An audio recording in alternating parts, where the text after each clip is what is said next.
तो अगर कल्याण करना है तो अजामिल की तरह ये नाम की महिमा है।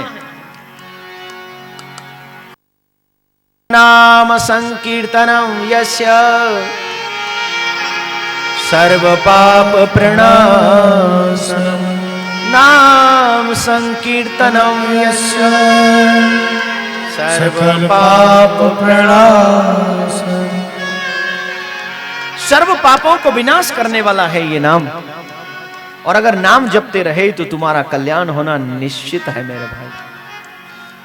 तो जरूर जब हमें लगे तो अपने बच्चों का नाम भी भगवान के नाम के ऊपर रखें और अपने गुरु के दिए हुए जो मंत्र है उस पर दृढ़ विश्वास रखें। मंत्र का जाप दिन प्रतिदिन बढ़ावे, घटावे नहीं। बढ़ाना चाहिए, घटाना नहीं चाहिए। दिन प्रतिदिन नाम जपते जाओ, यही हमारा कल्याण करेगा। बोलो राधे राधे। राधे राधे। इसके बाद में प्रसंग श्री प्रहलाद चरित्र। प्रहलाद जी महाराज का सुंदर चरित्र है। प्रहलाद जी महाराज जो कि अपने पिता के अगेंस्ट, अपने पिता के विरुद्ध चले गए। बोले क्यों? क्यों चले गए? बोले एक ही कारण था। पिताजी कहते थे तुम मुझे भगवान जगदीश समझो, और प्रहलाद जी मानते नहीं थे उनको जगदीश। बोले जगदीश तो कोई और है। बोले जगदीश वो जो अण में कण में जल में थल में भुवन भुवन में हर जगह मौजूद है, हरि व्यापक सर्वत्र समाना, वो हर जगह मौजूद है। लेकिन हिरण्यकश्यप अपने आप को जगदीश क्यों मानते हैं? क्योंकि हिरण्यकश्यप को ऐसे वरदान मिले।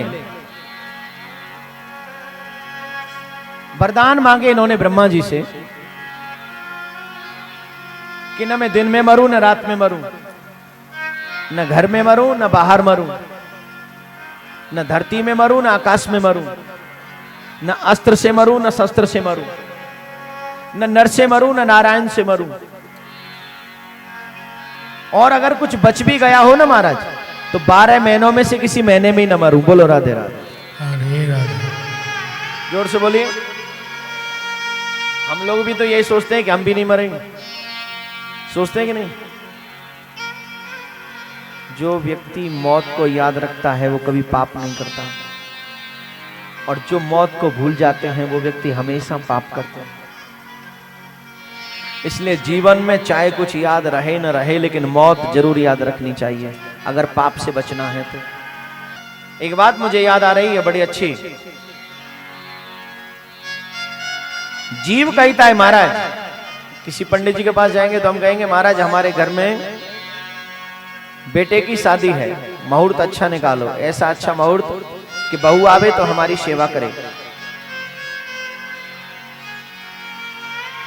महाराज हम फैक्ट्री खोल रहे हैं, ऐसी मुहूर्त निकालो कि फैक्ट्री चलती रहे।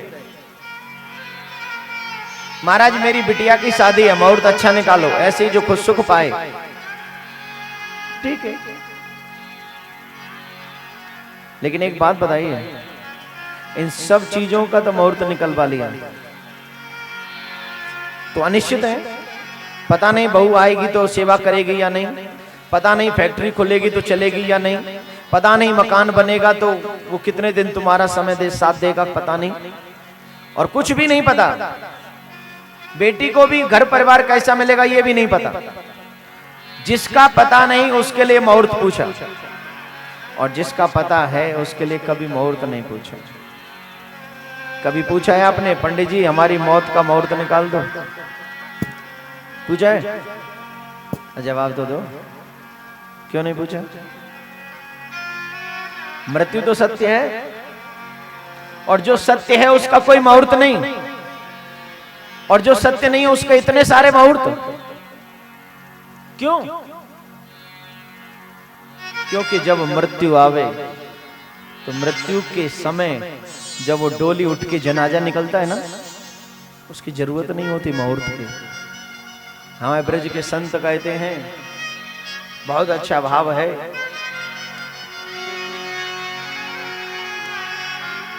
जब तेरी डोली उठा ली जाएगी बिन मुहूर्त के निकाली जाएगी। जब सिकंदर का यहां सब रह गया, मरते दम लुकमान भी ये कह गया कि ये घड़ी हरगिज न टाली जाएगी जब तेरी डोली उठा ली।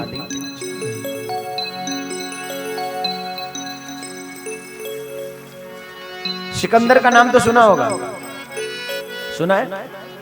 हमारे भारत को सोने की चिड़िया कहा जाता था, लेकिन इस सोने की चिड़िया को अगर किसी ने कंगाल चिड़िया बनाया तो वो है सिकंदर वक्त।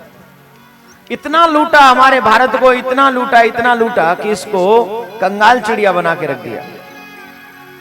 और कंगाल चिड़िया बनाकर जब वो अपने धनवान बन गया, पूरे विश्व का सबसे बड़ा धनवान व्यक्ति है, और जब सबसे बड़ा धनवान व्यक्ति है तो इसके स्वागत की बहुत सारी तैयारियां हुई। अरे भाई धनवान आ रहा है, बहुत बड़ा धनवान है, बहुत बड़ा, इतनी तैयारियां कर रहे हैं लोग। लेकिन सिकंदर वक्त जानता है कि उसकी मृत्यु नजदीक है। उसने कहा अरे सुनो, स्वागत की तैयारी मत करो, जनाजे की तैयारी करो।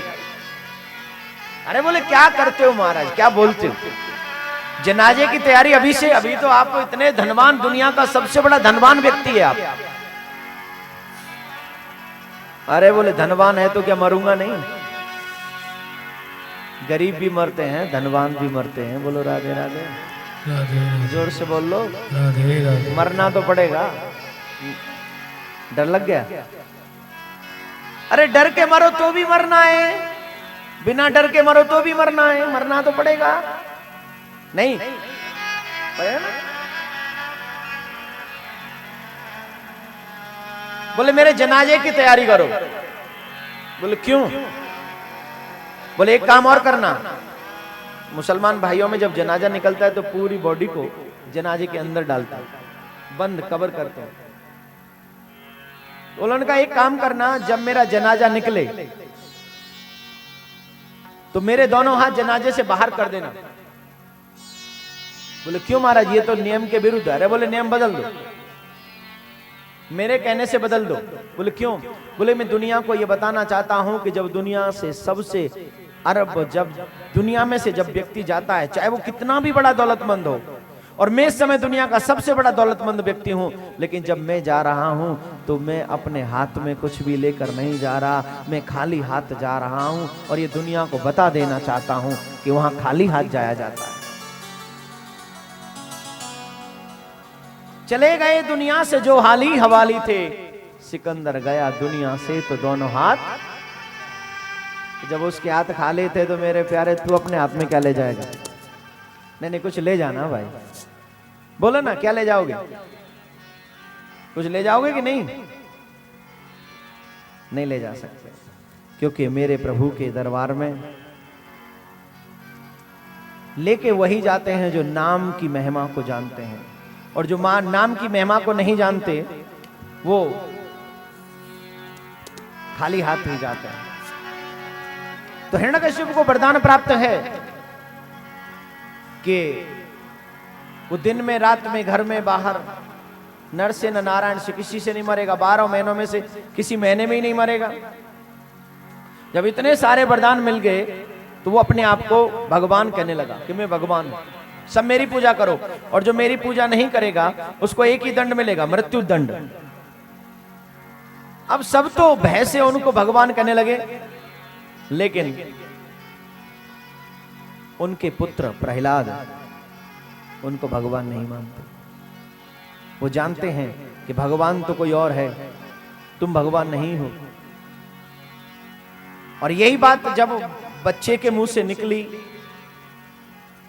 तो पिताजी को बुरा लगा।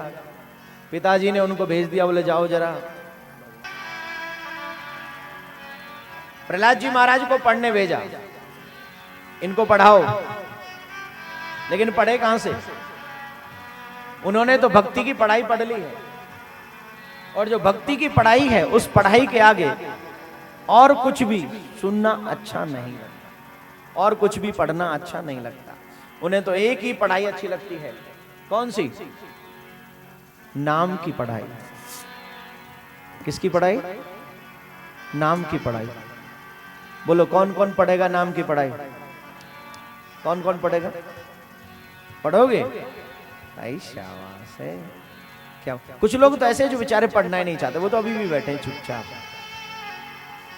सब पढ़िए ना, बोलो कौन कौन पढ़ेगा?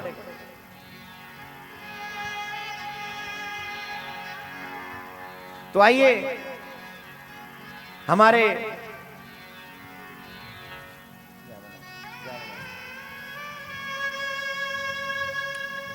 प्रहलाद जी महाराज भगवान के मंदिर में विराजमान हुए।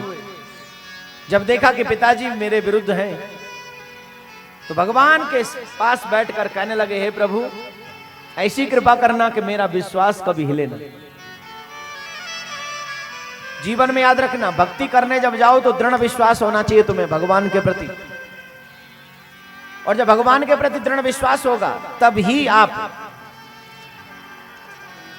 भगवान की भक्ति कर सकते हो, वरना जमाना तुम्हें भक्ति नहीं करने देगा।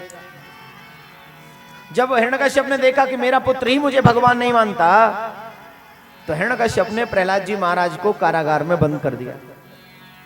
और जब कारागार में बंद कर दिया तो क्या उन्हें भगवान का नाम लेना बंद कर देना चाहिए? भगवान के भक्तों के ऊपर हमेशा परेशानियां आती हैं, लेकिन भगवान के सच्चे भक्त कभी भी उन परेशानियों में भगवान को भूलते नहीं। और जो भगवान को न भूले तभी हमें भगवान के प्रति, भगवान को हमारे प्रति जागरूकता होती है। जब देखा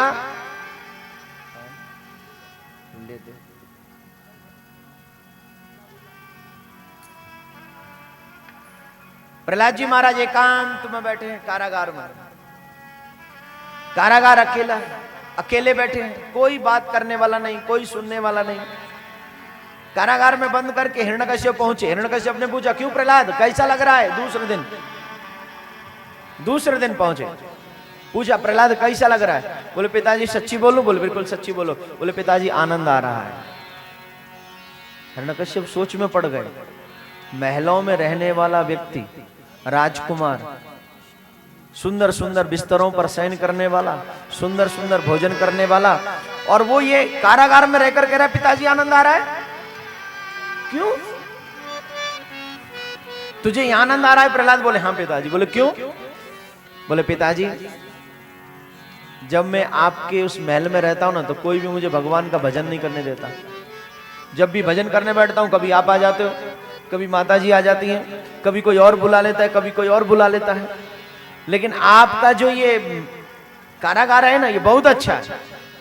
अच्छा इसलिए है, यहां पर भगवान का कितना भी भजन करो कोई रोकने वाला नहीं। बहुत अच्छा आपका कारागार। बोले अच्छा। प्रहलाद जी महाराज से क्रोधित होकर वापस चले गए हिरण्यकश्यप।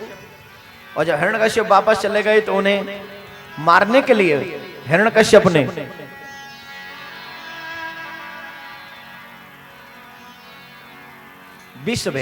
सर्प भेजा पहले। और जब सर्प भेजा, उस सर्प को भेजा कारागार में, और रात्रि का समय था, थोड़ा अंधकार था। उस सर्प को देखकर प्रहलाद जी महाराज पहले डरे। बोले ये तो सर्प मुझे खा जाएगा, मुझे डस लेगा। लेकिन दूसरे क्षण उनके मन में ख्याल आया, ये सर्प नहीं, मेरा गोविंद, मेरा कन्हैया है। और मेरा जो कन्हैया है वो मुझसे मिलने आया है। और मेरा कन्हैया मुझसे मिलने आया है, तो कन्हैया इतनी दूर क्यों है? प्रहलाद जी ने उस सर्प को उठाया। हे मेरे गोविंद, हे मेरे कन्हैया, इतनी दूर क्यों खड़े हो? आओ ना मेरे गले से लग जाओ, मैं तुम्हें अपने गले से लगाना चाहता हूं। उठाया और अपने गले से लगाया, और उसमें से मेरे गोविंद प्रकट हो गए, मेरे नारायण प्रकट हो गए। बोले प्रहलाद जी महाराज की जय।